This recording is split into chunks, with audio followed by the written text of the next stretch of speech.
Ever watch a video, a streaming series, or an ad featuring groups of friends and for the briefest of moments wonder, why can't I have that? We do that too. That's legit natural. Humans are generally social creatures, striving and thriving to get our group on. Oh, but how do we get there? Because you know you want meaningful friendships, not just a group for show. Ironically, that also means there's a lot on the line here. So you're nervous. Let's help you out with some tips. Even better, for this video, we have Avery and Terry to help provide examples where needed. Wave hello you two. Let's get started. Number 1, highlight similarities. As much as we know you're your own strong individual person, you will tend to get along better with someone who has at least some of the same interests. Sure, it was easier in school because everyone was stuck going to the same place, the same room every day for hours on end. So you were bound to talk to someone simply due to that frequency. That environment can be recreated now. By you, just participate or join in a group. Think of stuff you generally like. Is it cars? Maybe modding keyboards? Maybe I like pottery. I just joined a pottery class. Hey, me too. I saw you there. Seriously? You make the best of things. I didn't think you'd be in a class.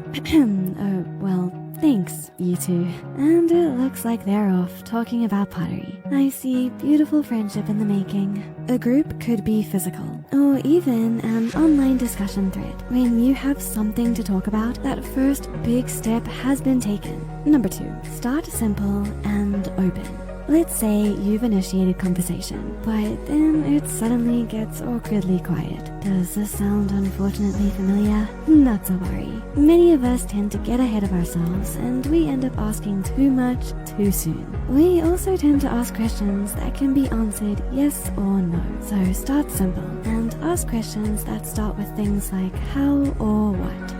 Terry, Avery, care to show what we're talking about? Sure, right.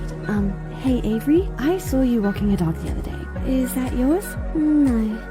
Okay guys, that's an example of closed questioning. Let's show them open. Right.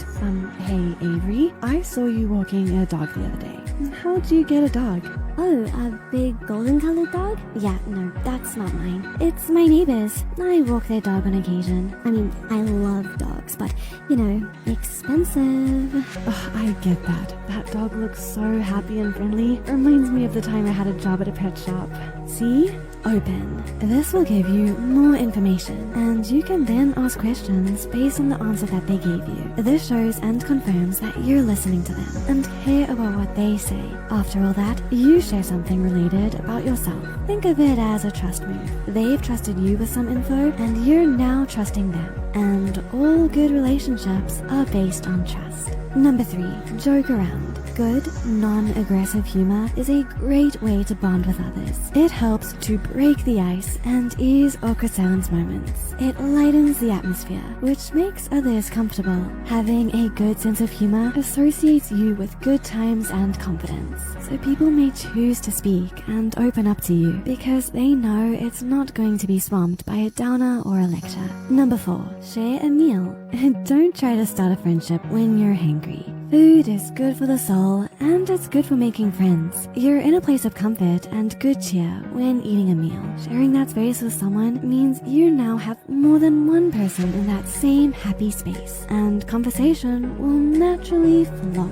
Number 5, compliment them. Don't go overboard though, because then it might feel creepy or fake. Just be genuine and let someone know when they've got something good going on. It can be something simple like hair color, or a compliment on a skill they've likely been working on. Avery, Terry, you're up.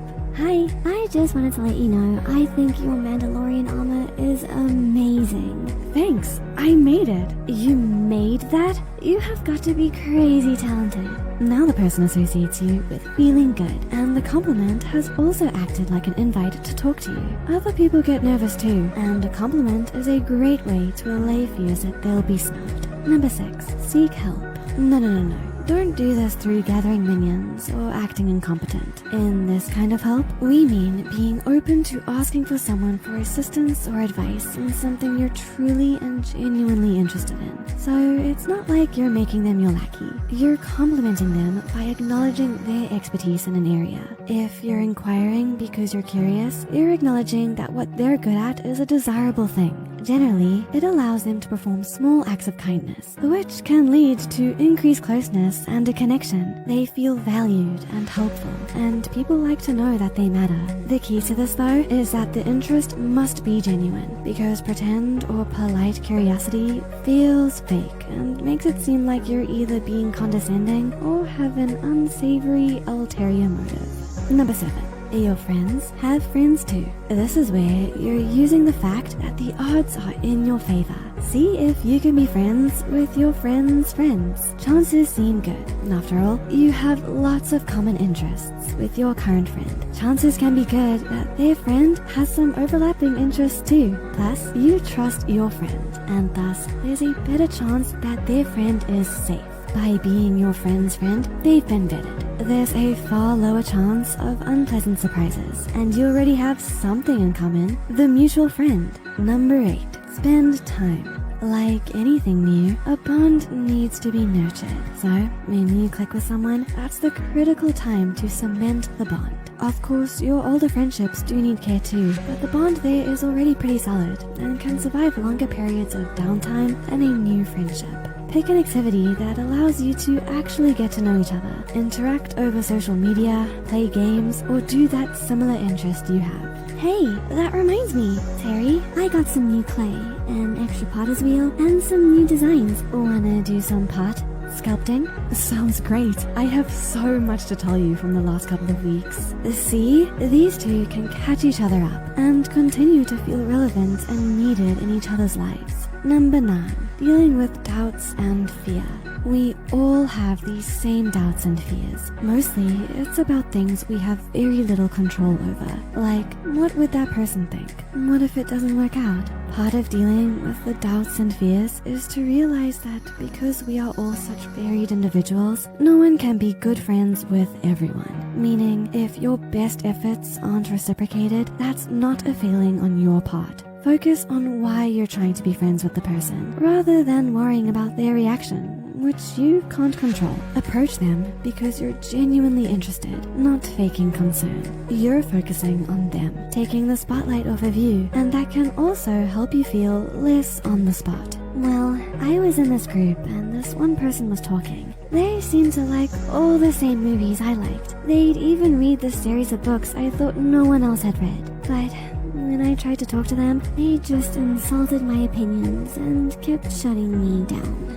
Well then, it sounds like you approached them with an open mind and friendliness. If they slammed the door in your face, that says more about them than you. That's right, Terry. That person's reaction was stating they would not be a good friend to you, Avery. You were genuine and good. Making friends can be hard because we tend to focus on what they want, and it can be easy to forget that what you really want is someone who gets along with you, not you bending over backwards to change who you are for them. Friends will, of course, have an effect on each other, but in the end, if you have to do a 180 to be someone's friend, are they really friends with you, or just with the act? You are worthy of friendship, so go out there and get them. What have your experiences been in making friends? How did your best friendship start? Please share, comment, and discuss below. You can always make a new friend in us by hitting that like button. See you soon!